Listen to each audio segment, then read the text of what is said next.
Today, we talk about... Why don't you intro yourself however you see fit? Sure. My name is Jordan Rosengarten, comedian, personal trainer, overall sex machine.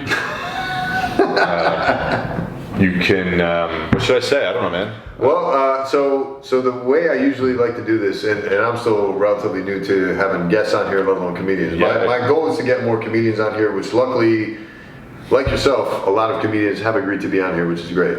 I just want to spotlight you guys, give you guys a chance to shine, and really highlight who you guys are as people. Sure. So I want to start with when you started with comedy. Yeah. So for me, comedy actually. Do I look at the camera? You don't have to, but you can if you want to. Okay, because I feel like I should. I should talk to the people. Go for it. I started. No, that's weird. I got to talk to you. I started comedy. They'll see you. Don't worry. Yeah. Stand-up for me was actually a couple of years ago where I started doing open mics. But the genesis, like 2 years ago, a couple years ago. Yeah. Okay. Yeah. I'm really green when it comes. Oh wait, yeah, we talked about this at Phoenix Party. Yeah, I'm really green when it comes to stand-up. But I was writing comedy sketches. I mean, for 10 years now. I went to NYU. I didn't finish, but I went to NYU for filmmaking. Okay. And I went to Tisch, and in the process of doing film production, which I love, it was just okay, how do I do something that gets immediate feedback? Sure. Because I like attention. And that, don't we all? yes.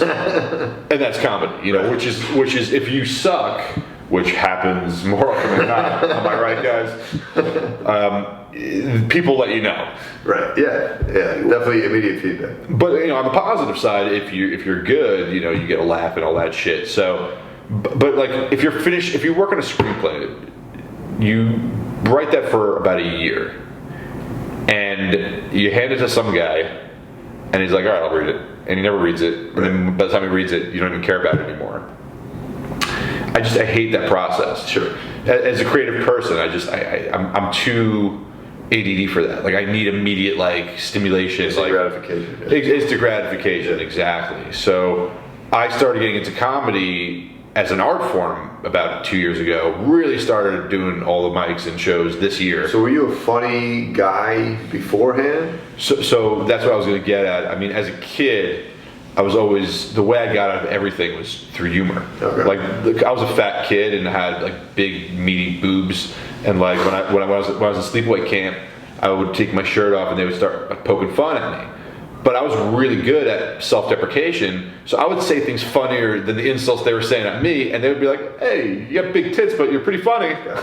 So I get that sense from a lot of bigger dudes. They tend to be funnier as a whole than tinier people. Really? I think so. A lot of the, if we can say fat, a lot of fat people I've met, I'm not saying you were fat, but a lot of bigger folks I've met were super hilarious.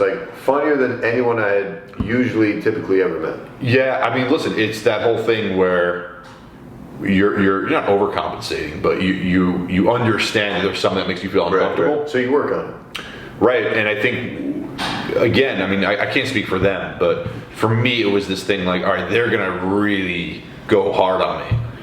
So at the very least, I can make it funnier. Right. Because they're just trying to be mean, but I can make it funny. Right. And if I get them to laugh, at least I get them out of their meanness. Yeah. And I use that as a crutch. My grandmother is somebody, she's still alive. She was somebody that, she's a lovely lady, but she's tough. And she would drive my entire family. She would check you. But she would drive my entire family crazy. And she loved to start drama. She starts war. I mean, she was like a Game of Thrones character. She would start wars and just drama, and you would be afraid to see her. I was the only one in my family to make her belly laugh. And forget about what she was going to say to be critical of me. Got it. And so I use comedy in my life as a safety net to really get out of things and get out of, I was dyslexic and I had a stutter when I was a kid, and ADHD, trifecta. I was really fucked. And so really to not get teased in class, because I knew I was having failing grades, and I would just use comedy. I was just all right. What took you from using comedy as a crutch, if you will, to, hey, I'm going to pursue this as an art form? I mean, I grew up watching comedians. For me, it was on Comedy Central because I'm young enough that was like it was on television, and Right. that's how I saw the comedians. And Right. Comedy Central presents, I presume. yeah, exactly. Yeah. So I remember staying up late at night. I'd watch those, and it was very calming for me because at my, there were days where I'd come home and just be really like sad because when you're a kid in school and like you're getting teased, and it takes you don't have like a lot of friends and all that stuff. Yeah. Kids are horrible. Yeah. And Fuck those kids. yeah, seriously. I mean, listen, how they look now and how I look, I got the last laugh. They're 33. But you don't know that when you're there, No. I recently actually saw one of these guys. He happens to be really nice now, but I saw him and he's got like receding hairline, big belly, and just looks like he wants to jump out a window. It's perfect. So, Yes. yeah, listen, karma. So I'd come home at night and the first thing I would watch at night was Howard Stern on E! Okay. And Howard Stern was a really big influence on me. I would listen to him in the morning, but also watch the E! Show. Do you remember the E! Show? I never watched it. Never watched Howard Stern. So it was one of those things where my mom didn't want me to watch it, and my dad didn't want me to watch it, but my dad watched it. And he didn't want me to know that he watched it, Okay. and I didn't want him to know that I watched it. Dude, that was my parents with SNL and Seinfeld. Like, Okay. they would love watching it, but they hated that I was watching it. So, like, they would send me to bed, but then I would crawl out of my bedroom, super sneaky, crawl behind the sofa, like to the side of the sofa. So they're watching on the sofa. This is the leg of the sofa, and I'm like here watching the TV, just like. That's so funny, yeah. That's what it was like, though. Yeah. It was, I would have to block my door and make it really low because Howard Stern, even though it was the E! Channel, and they would blur out all the nudity and stuff. Yeah, sure. He was out there, and at that time, what I loved about him is here's this interviewer, this guy, who has celebrities on his show, and instead of asking them about their movie, he's asking them about their biggest bowel movement. Right. And again, for me as a kid, that's just hilarious. And this is a guy that, again, he wasn't fat, but he's tall. He looks kind of weird. He's not, but everyone like bows down to him and respects him because he's the head of that show. And Yeah. and But that's not the only reason. It's because of what you just said. He asks about the bowel movements and not like the phony shit, and he approaches you in such a respectful way, I think, that you are genuine enough to open up to him. So, well, he also right, and I think I kind of learned a little bit from him, but maybe I just noticed the correlation, which that he kind of did the trick I did, which is if you talk a certain way to people, you can get a lot of information out of them. Yes. You get them to laugh, Yep. and he was a master at that. He can transition from like, yeah, so when you were filming anyway, so who you screwing? It's like what? But he would make them laugh, and they were having a good time. They would, at least from the look of it, 90% of the guests never looked like they were uncomfortable. They were But enjoying. that's the key, right? You got to be fucking comfortable to open up and say things and be like, "Oh my god, this is a great interview." They looked like they were having the time of their life because they weren't on a late night show where they had to be like, "Oh, like, hey, Right. we're working on this." So, what is this rehearsed thing I'm getting you to say next? It's like, Exactly. So for me, that was a big influence was Howard Stern, and then the Comedy Central presents, and I would watch. do you have a favorite? I remember seeing as a kid. Because we're relatively in the same age group, so like I'm curious if you had the same favorites I did. I'm kind of embarrassed to say this, but at the time, well, it's two. Well, listen, David Tell. I'm not, Dude, yes. I'm not embarrassed to say this. Yes. That's not what I'm embarrassed to say. The next one is, but David Tell, big influence on me, and I loved his dry kind of like deadpan. I mean, do you remember Insomniac? Yeah. With David Tell, that was great. David Tell, and then there was a show called Colin Quinn with. It was called Tough Crowd. Tough Crowd, yeah. With And- Patrice O'Neill and all Yes, that. Yeah. and that was the first time I said I want to be a comic in my head. Okay. Even though it was Got it. years later. Got it. Years before, excuse me. No. So, but if you remember that? You remember it was David Tell, not David Tell. Excuse me. It was Yeah, Colin Quinn, Patrice. Yeah, and it was who's the guy that overdosed? Fucking. Greg Giraldo. Greg Giraldo. All those guys, and they were, listen. A lot of them had very different political and religious and whatever points of views on any given issue. But Yeah. what I loved about the show was that it didn't take itself too seriously, even though there were heated debates in the show. But like you can never. Oh yeah, they always left. It was right. First and foremost, they're comedians, and I Yeah. love that. It was this.